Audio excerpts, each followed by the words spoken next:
feel like maybe you are worried that it's not gonna, just be patient. Continue to degas and to rouse your yeast like we're supposed to.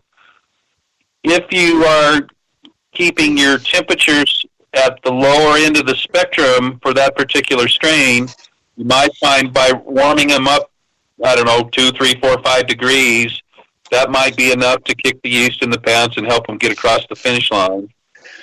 Incidentally, it's in the growth phase, which is much, much down and already past that stage by now. It's in the growth phase that all of our flavors and the fusels are made. And so even though it's good practice to manage your temperatures all the way to the end of fermentation, it's not as necessary as it is in the growth phase section, because that's really where all of what you're going to taste with your mouth takes place, for the most part. So either just skip your last feeding and treat your yeast good, warm it up a little bit if you need to, and if then you feel like you're going to have a problem getting past it, you can add a little bit of the yeast hulls rather than the fermento. Okay, good deal. So I hope that's clear as mud. I'm getting a tremendous amount of weird sounds on the phone. You heard AJ giggling. It's not me. It must be Manny. I think it's Steve. I think Steve lost control. Is it Steve? Oh, yeah. We had sorry guys, we had some silly stuff going on in the private back channel, and it got a little sillier than normal, and there was much involved giggling. a rooster. Yeah, there was more. Yeah, it involved a rooster. Yeah. And no, stop thinking like that. Get your minds out of the gutter. Okay, so now that we've caught up with our questions, thank you so much, Ryan. Let's get on to introduce our guest tonight, and Ryan is going to be talking with. Tonight we've got with us Steve Kirby, owner of Stone Dog Meadery, which is in New South Wales, Yarra, New South Wales, Australia.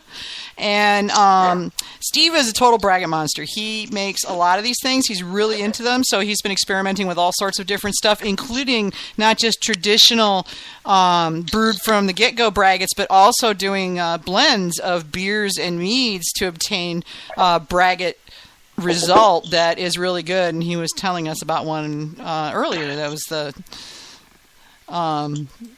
orange is the, what was it called again? Orange is the new...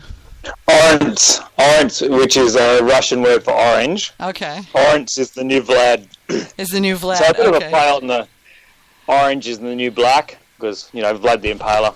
Yep. Bit of a black character. So that's funny. Went across quite well. Yeah. Well, it sounds like it's really tasty. I can't wait to try it. So, tell us about what you've been doing with braggots. Like, what kind of braggots have you been up to? Just lately, we've actually made 2 new ones, which are sitting in the fermentation tanks at the moment. One is a monster braggot, loosely based on Ken Schramm's hefty braggot out of the Complete Mead Maker, with a change in malt profile to give it a slightly darker colour, so a few more amber malts into it, and a lot more aggressive hop profile. And that was then combined with a mixture of orange blossom and Banksia honey to bring the starting gravity up to about 1.13. It's an absolute monster. We fermented it with Lalvin D47 at roughly 1 gram per litre, rehydrated with Go Firm Protect. It didn't need any extra nutrient additions, because this thing, like, we're a small batch, so this was about a 240 litre batch, fermented in a 300 litre vessel. Now, after 24 hours, it had climbed out of the top of the vessel and needed some serious cleanup work. So that was, 25% foam growth, which was pretty astounding for us. never usually like that. Yeah. But it's tasting really nice, and if all my stars align, it will be going into a used Jack Daniel's barrel from the States, which I'm waiting on delivering. So it'll be barrel aged for about a year, and probably that will add another 3% or so on top of the ABV. So we're looking at about a 15% braggot, if it all ferments out nicely. Sounds amazing. It tastes pretty good. Very cool. So quite malty, but we'll lose a lot of that with the fermentation. So you'll just get a nice harmonious background malt with the honeys. Banksia honey is quite aggressive, but it has a really nice flavour profile.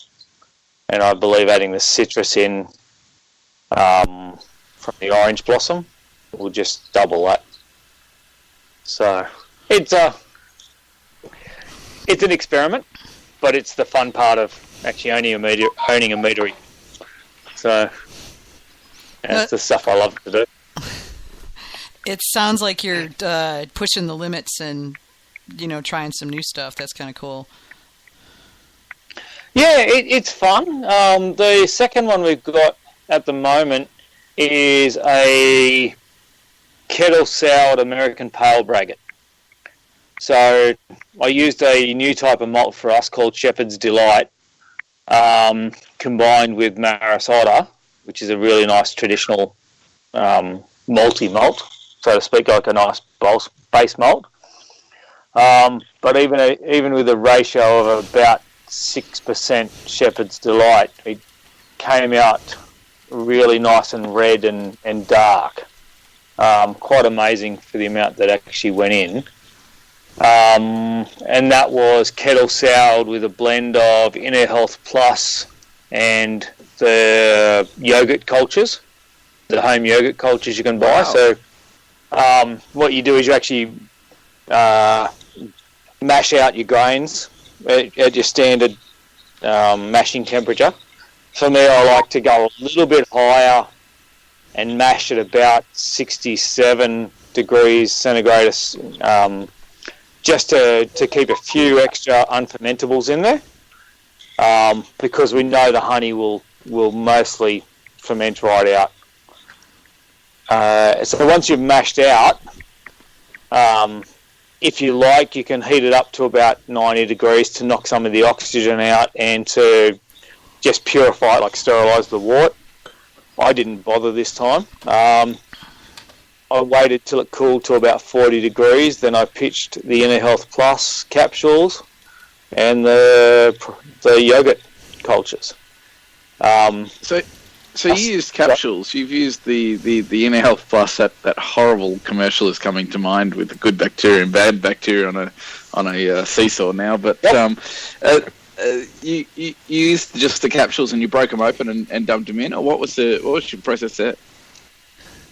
Exactly that. You grab the amount of capsules. Like I like to go for about 1 capsule per 5 litres. Because it gives a really good pitch rate, and literally you just open the capsules over the mash tun, or over your boil pot,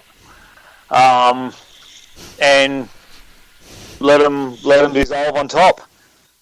Have you ever tried throwing the capsules in and seeing what dissolving the capsule does to the flavour? No. Because I like to see it going in, and that way you can actually spread it out so it covers the whole lot, so you don't get clumps of the probiotics. So it's just fair enough. It would probably work, but I really wouldn't want to. Yeah, it'd be interesting. On a big batch anyway. But yeah, so.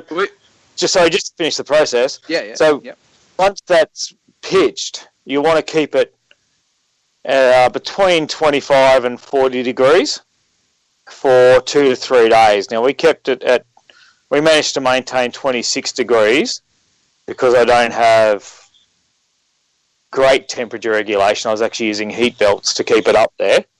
And our pH dropped from 5.5 to about 3.2 in 3 days, which is, the pH drop is what you're looking at for your acidity and to get the sourness. And once that pH is where you want it to be and the sourness is where you want it to be, you then boil as you would a normal American Pale Ale. Okay. Couple of questions that we've had so far is, can you talk a little bit more about this Shepherd's Delight, or like what information do we have on that?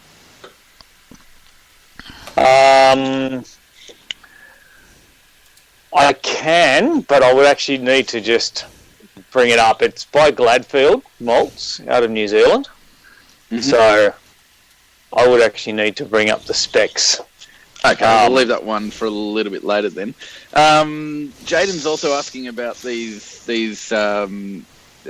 capsules that we're using, and he's saying gelatin caps, but no, as I understand it, these are just standard capsules that you meant to swallow yourself that are a plastic capsule with a powder inside. Is that correct? That is correct. Yeah. Just store-bought straight from your health department or your health food store or the supermarket. The stuff you would take to regain your inner balance, so to speak. Oh, my Lord. The advertising's really got to you, hasn't it? You stare at this and go, do I really need it? And you go, no, I don't need it, but my beer does. So, righto. Yeah. Sorry. That's okay.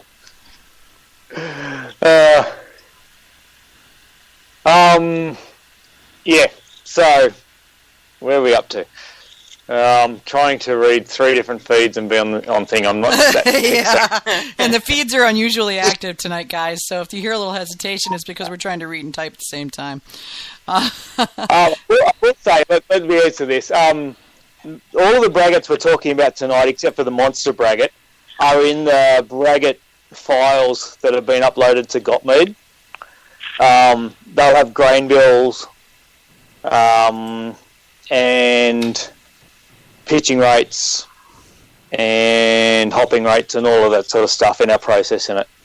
The one with Shepherd's Delight is a new one, so that's not in that yet. And are they in the normal or in the patrons section there, Steve? The normal, because I wasn't in the patrons when I uploaded them. Oh, look at that, lucky people. Yeah, I think Steve is a patron now. Yeah, he is. So if you want to keep getting his cool recipes, he might be putting them in the patron section from now on, so it'd be worth paying attention to. Yes, that's what I shall be doing. You access where you can. Okay, I've just put onto the feed a little bit about the Shepherd's Delight. Yeah, I found a listing for it at Gladfield Malt in the UK, and they have it. And they even have a picture of it. But, yeah. It's interesting because they also contrast it with all these other malts, and seeing as like I'm kind of a malt noob, for me it's like, oh, so that's like more than this, but less than that, you know. Yeah, look, to be honest, a good local homebrew store will have most of the malts on hand. They may not have Gladfields, but they'll be able to take you through and go, okay, well, this is a traditional malt. This is an amber malt or a brown malt or a biscuit malt. And you should be able to have a taste of a grain or two and just get to know what the base taste is going to be like and what the base colour you're going to get is from them. That's how we usually do it. So you can get a good idea that way. But I would also recommend a couple of books, Randy Mosier's Radical Brewing and Designing Great Beers, who I cannot remember who